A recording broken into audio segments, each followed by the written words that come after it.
Hola, ¿cómo estamos? Muy buenas tardes, o buenas noches, o buenos días. Bienvenidos a este su canal de Ciencias Bíblicas. Vamos a presentar hoy un nuevo tema en vista de que estamos dentro de lo que digamos que cultural y antiguamente se conocía como el equinoccio, ¿no? Ya estamos cerca de que se dé este evento astronómico y quería aprovechar este momento para hablar acerca de las festividades que nacen dentro de este tiempo, que se conoce como el equinoccio de primavera. Entonces, trataré de hacer una serie de unos 3 o 4 videos donde estaré hablando acerca de las diferentes festividades, de los diferentes digamos, de los diferentes pueblos y cómo celebraban, ¿no?, estas festividades del equinoccio de primavera. Y trataré de hacer un relato histórico de cómo se hacían estas celebraciones, cómo nacen, cuándo lo hacían, y bueno, esperemos que sea interesante este tipo de estudios que les voy a estar presentando. Y les invito, pues, en este momento a que nos acompañen. Hoy vamos a hablar de forma general, a explicar lo que es el equinoccio de primavera, y vamos a estar hablando también acerca de cómo se celebra el equinoccio de primavera en este caso en la cultura sumeria. Entonces, vamos a iniciar. De antemano, pues pedirles que nos acompañen hasta el final de esta presentación. Y si al final de esta presentación lo que vamos a explicar es del agrado de ustedes, les parece interesante la información presentada, pues les invitamos que también nos dejen su me gusta y que también nos dejen sus comentarios para interactuar también, pues siempre es bueno, ¿no?, poder contestar las diferentes preguntas que nos hacen, y a veces también estas preguntas nos dan la posibilidad de ampliar el tema o de tocar algún tema diferente. Entonces vamos a dar inicio en este momento, voy a compartir pantalla. Entonces ahí tenemos, ¿no? Esta serie se llama Festividades del Equinoccio de Primavera, relato histórico y mitológico. Vamos entonces a explicar primeramente qué es esto del equinoccio. ¿Qué es un equinoccio? Un equinoccio es un evento astronómico que ocurre 2 veces al año, cuando el eje de la Tierra se encuentra perpendicular a los rayos del Sol. Durante un equinoccio, el Sol está directamente sobre el ecuador, lo que hace que la duración del día y la noche sea prácticamente igual en todo el mundo. Estos eventos marcan el cambio de estaciones y se dan en marzo, que sería el equinoccio de primavera, y en septiembre, lo que se conoce como el equinoccio de, sería de otoño, ¿no?, el equinoccio de otoño. Entonces ya tenemos una idea, ¿no?, de qué es esto del equinoccio y que esto es un evento que se da cada año. 2 veces al año tenemos este tipo de equinoccio, uno de primavera y el otro el equinoccio de otoño. Ahora, ¿qué es el equinoccio de primavera? Que es el tema, ¿no?, que estaremos tratando. ¿Qué es el equinoccio de primavera? Es uno de los 2 equinoccios que ocurre en el año y se señala el comienzo de la primavera en el hemisferio norte y del otoño en el hemisferio sur. Suele ocurrir entre el 20 y 21 de marzo. En este momento el Sol cruza el ecuador celeste pasando del hemisferio sur al hemisferio norte, como ustedes pueden ver, ¿no? Y yo les traje esta imagen para que ustedes tengan una idea de cómo se da este evento astronómico. Bien, quiero tomar este.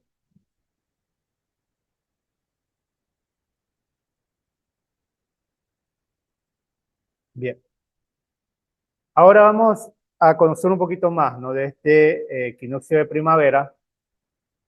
Y tenemos lo siguiente: en esta fecha se celebraba la fertilidad de la tierra tras el duro y oscuro invierno. La naturaleza se renueva gracias a las lluvias y los rayos del sol. que hacen que de la tierra vuelva a brotar vida.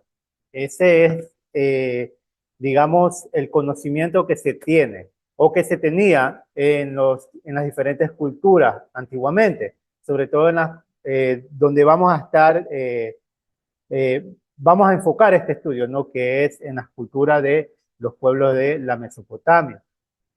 Los sumerios que vivieron en esta región celebraban el equinoccio de primavera con un festival llamado Akitu. Los egipcios celebraban el festival llamado Sham el Nessim. Entonces, para iniciar con estos festivales, en este caso vamos a iniciar con el festival Akitu, que era el festival que practicaban los pueblos sumerios, ¿no? En la antigüedad. Bien. Akitu o Sakmun, el término acadio del sumerio, Akitun, Esen, Akitun, o Akito Sekitum, Sekinku, que es, podríamos nosotros traducirlo como corte de cebada o siembra de cebada, ¿no? Si leemos como Akito Sununun. Originalmente marcaba dos festivales que se celebraban al comienzo de cada uno de los 2 años, de los 2 medios años del calendario sumerio, con motivo de la siembra de cebada en el otoño y el corte de la cebada en la primavera. Debemos también en este momento pues mencionar que lo que conocemos de esta festividad Kitu, parte de esta festividad se traslada a lo que luego se vendría a conocer como el Imperio Babilónico. Entonces, la misma festividad Kitu la celebraba el Imperio Babilónico y algo que debemos también conocer, que parte de esta festividad también es, digamos, digamos que el judaísmo o el pueblo judío que fue llevado en cautiverio a Babilonia también tuvo una mezcla, ¿no? De entre su cultura con estas festividades que se celebraban en Babilonia, en este caso hablando de Akitu. Y es así como nosotros podemos entender cómo es que actualmente en el pueblo judío se celebra dos festividades que marcan inicio de año, a lo que le llaman el inicio de año del calendario bíblico y el inicio de año cívico. En este caso sería el inicio de año que podríamos nosotros conocer como el que se da en el mes de Nisan o Aviv, y el inicio de año que se da a lo que le llaman Rosh Hashanah. Entonces, ¿de dónde nace esto? Es de lo que ellos aprendieron mientras estuvieron en cautiverio en Babilonia, porque ahí se celebraba esta festividad llamada Akitu. Entonces, vamos a continuar conociendo un poco más de esta festividad llamada Akitu. La religión babilónica llegó a dedicarla a la victoria de Marduk sobre Tiamat. Y aquí ustedes pueden ver esta imagen que yo les he puesto aquí. Esto es el sello babilónico de un cilindro que demuestra la batalla de Marduk con Tiamat, representada por la serpiente acuática. Bien, la fiesta babilónica tradicionalmente comenzaba entre el 21 del mes de Adar y el 1 del Nisanú. Ahora, también algo que debemos nosotros tomar en cuenta, ¿no? El nombre de este mes, ¿no? Este mes que se llama Nisanú es lo que hoy en día podríamos también conocer del mes judío, al que le llaman Nisan. Bien, dice, considerado el primer mes del año, en este caso hablando del mes de Adar o el mes de Nisanú.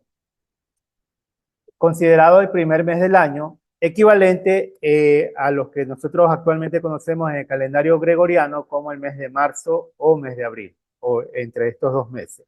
Duraba 12 días esta festividad, comprendiendo complejos rituales. Y eso también pues vamos a conocer un poco más, ¿no? De cómo era esta celebración. Algo importante que debemos conocer, quiénes eran estos dioses, ¿no? En este caso tenemos a Tiamat, que es esta representación que ustedes pueden ver aquí, como una serpiente con alas, Dice, representa el caos primordial y las aguas saladas del océano. Después de que los dioses más jóvenes, esto es lo que cuenta en este caso la historia mitológica, ¿no? Después de que los dioses más jóvenes mataran a su consorte Aksu, Tiamat se enfureció y decidió vengarse creando un ejército de monstruos. Y en este lado tenemos la figura de Marduk, quien es conocido como el dios de la sabiduría y la guerra, y el patrón de la ciudad de Babilonia. Los dioses más jóvenes eligieron a Marduk para enfrentarse a Tiamat, debido a su fuerza y habilidades. Entonces, tenemos un poquito del contexto de quiénes son estos dioses y de todo lo que acontecía, ¿no?, en estas festividades, porque como les mencioné antes, se celebraba el logro de la batalla entre Marduk y Tiamat. O sea, en este caso se celebraba el que Marduk haya ganado esta batalla y lo hacían, le hacían honores a Marduk para que la ciudad de Babilonia pues sea de ahí en adelante, por todo el año, sea custodiada, digamos así, bajo el poder de Marduk, sea cuidada bajo el poder de este dios Marduk. Bien, ahora vamos a conocer un poco más de este ritual religioso que dice que duraba 12 días, ¿no? Entonces, ¿cómo era que se celebraba? Entre el día 1 al día 3, el sacerdote del templo, Esagila, era el templo de Marduk, recitaba oraciones tristes y otros sacerdotes y el pueblo, rogando el perdón a Marduk y protegiendo, que proteja a Babilonia en este caso, y esta oración se le llama el secreto de Esagila. Entonces, esto lo hacían durante 3 días seguidos, en este caso pues lloraban o clamaban a Marduk para que para que Marduk perdone en este caso a la nación, a Babilonia. En el día 4 continuaban con los rituales del día anteriores, en este caso seguían las recitaciones, seguían las oraciones, el llanto, y también se recitaba esta epopeya que se conoce como la epopeya de la creación, o también conocida como Enuma Elish, preparando para la sumisión del rey de Babilonia ante Marduk en el 5.º día. De ahí al 7.º día, Nabú libera a Marduk de su encarcelamiento, rompiendo una puerta enorme, enfrentando a dioses malignos, saliendo victorioso. En el día 8º, la estatua de los dioses se reúnen en el salón, hacían como un tipo digamos, como una peregrinación, ¿no? Salían del salón de los destinos, que se conocía como Uksu Ukina, para otorgar sus fuerzas a Marduk, y el rey implora su apoyo y honor. En este caso también era parte del protocolo, era que el rey tenía que rendir, en este caso, como un súbdito ante este rey, ante este dios llamado Marduk. Entonces, aquí ustedes pueden ver esta imagen.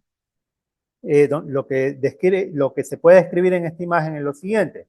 En la parte superior de este gran horno que forma el cadáver dividido en dos de Tiamat, ha puesto Marduk, y está dividido en dos, ¿no?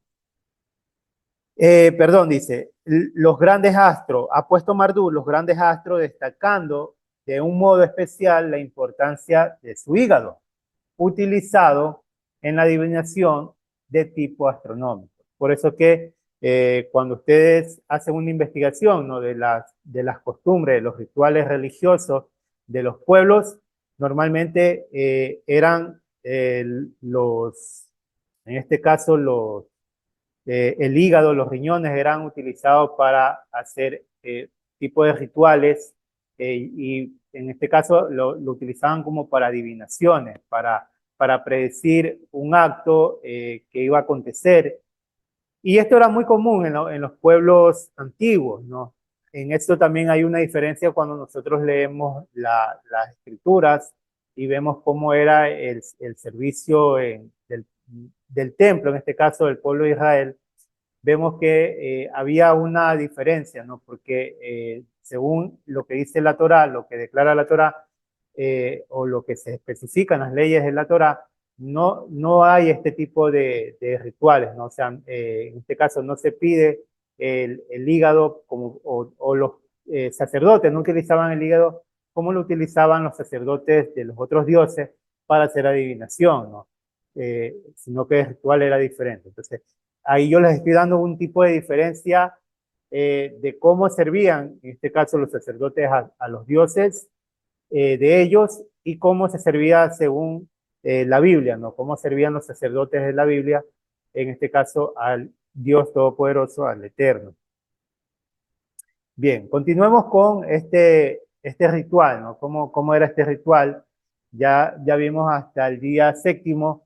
En el día noveno dice que se hacía una procesión victoriosa hacia la Bit Akitu para celebrar la victoria de Marduk sobre el dragón Tiamat.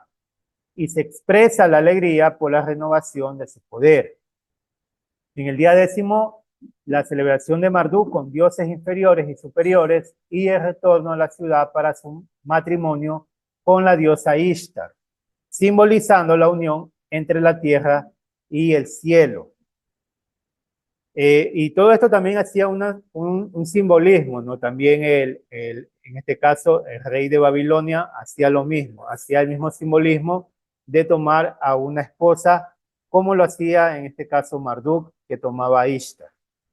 En el día onceavo, en el día 11, se reunían a los dioses en el Salón de los Destinos para decidir el destino del pueblo de Marduk y renovar el pacto con Babilonia. O sea, en este día 11, o todo el proceso, el protocolo que se hacía durante estos días hasta el día onceavo, dice que se renovaba el pacto que tendría en este caso Marduk con el pueblo de Babilonia.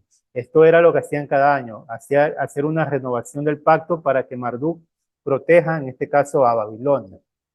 Y en el día 12, el último día de Akitu, los dioses regresaban al templo de Marduk y la vida cotidiana en Babilonia se reanudaba.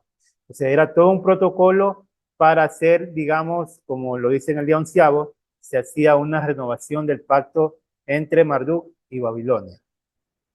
Entonces, esto es lo que podríamos entender de una forma resumida de lo que era el evento, ¿no? De Akitu, cómo se celebraban estos 12 días de esta festividad llamada Akitu. Bien, algo que vamos a mencionar, ¿no? Y es un paralelismo que según algunos académicos han podido, digamos, que mencionar acerca de Marduk y Jesucristo. Y entre los paralelismos que hay es acerca de que, por ejemplo, si ustedes se dieron cuenta, hasta el día tercero hay unas oraciones que le hacían a Marduk, llantos por perdón a Marduk, y estos 3 días de este ritual que se hacía, se lo comparó luego con el mismo proceso de los 3 días que, según el cristianismo, Jesús estaba muerto y luego resucita, ¿no? Entonces, el mismo paralelismo vemos que se encuentra también dentro de estas festividades de Akitu. Entonces, vamos a leer este pequeño comentario que les traje aquí y vamos a mencionar a este académico llamado Hugo Zimmer, que fue un destacado asiriólogo y estudioso de la antigua Mesopotamia. En su obra llamado Editio Princeps, en 1918, Zimmer elaboró un análisis detallado sobre los paralelismos entre la mitología mesopotámica y la narrativa cristiana, especialmente en relación con la muerte y resurrección de Marduk durante el Festival de Akitu. Como les mencioné, hacía un paralelismo entre lo que acontecía con Marduk y lo mismo que acontecía en este caso con Jesucristo en lo que respecta con la vida y la resurrección. Vida, muerte y resurrección. Bien. Por otro lado, este otro académico llamado Johannes Palis, que fue un destacado asiriólogo y estudioso de la antigua Mesopotamia, en 1926 rechazó algunos de los paralelismos cristológicos señalados por Hugo Zimmer en su análisis de la mitología mesopotámica y las narrativas cristianas. Palis argumentó que aunque hay similitudes entre las historias de Marduk y Cristo, estas no necesariamente implican una influencia directa o un origen común. Podríamos tomarlo también desde ese punto de vista, ¿no? Podríamos también destacar que no necesariamente tendría que ser lo mismo, aunque tenga sus similitudes, pero no podríamos tampoco negar digamos que lo que aconteció en su tiempo, ¿no? Como habíamos mencionado, 450 años aproximadamente antes de la era común, el pueblo de Babilonia había estado cautivo, perdón, el pueblo de judío había estado cautivo en Babilonia 400, 500 años antes de la era común, y ellos también fueron cautivados por las costumbres de Babilonia, por la cultura de Babilonia, y de la misma manera, pues, aconteció cuando estuvieron también bajo el dominio del imperio griego. También tuvieron sus influencias o fueron influenciados por la cultura y por la religión, en este caso, o filosofía de los griegos, lo que se conocería como el helenismo, ¿no? Entonces, no podríamos tampoco negar que sí hay cierta influencia entre lo que aconteció o lo que acontece según la historia, digamos, histórica y mitológica de esta festividad llamada Kitu, y también con lo que acontece según el relato cristiano sobre la vida y muerte y resurrección de Jesús, ¿no? Entonces, igual queda también digamos, queda para que usted pueda analizarlo y sacar su propia conclusión también. Bien. Actualmente Akitu se conoce ahora como la festividad Nowruz. Los iraníes celebran tradicionalmente el 21 de marzo como Nowruz, Día Nuevo o Año Nuevo. También se conoce con el nombre Hab Nisan.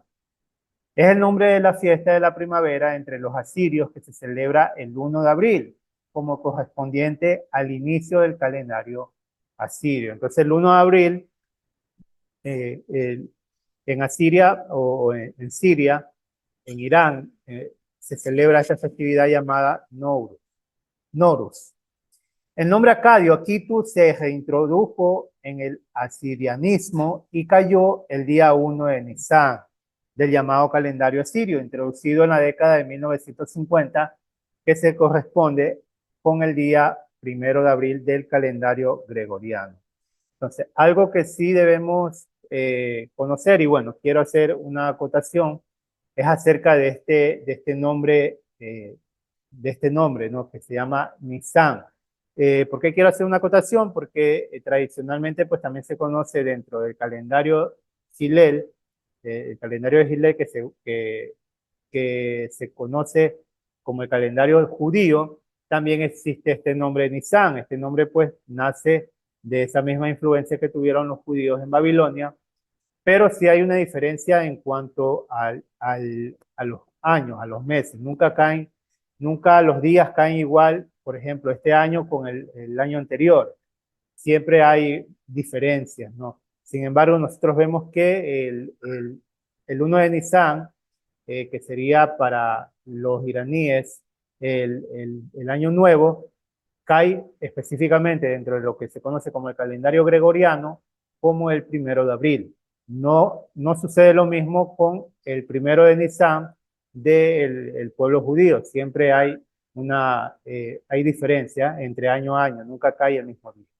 Entonces, bien, aquí hemos llegado al final de este primer episodio de esta serie de las festividades del equinoccio de primavera. Espero que esta información, este relato histórico y mitológico que hemos compartido con ustedes, sobre todo la festividad de Quito, pues haya sido, digamos, de mucha importancia la información que hemos compartido con ustedes. Me despido y nos vemos en una siguiente entrega. Chao.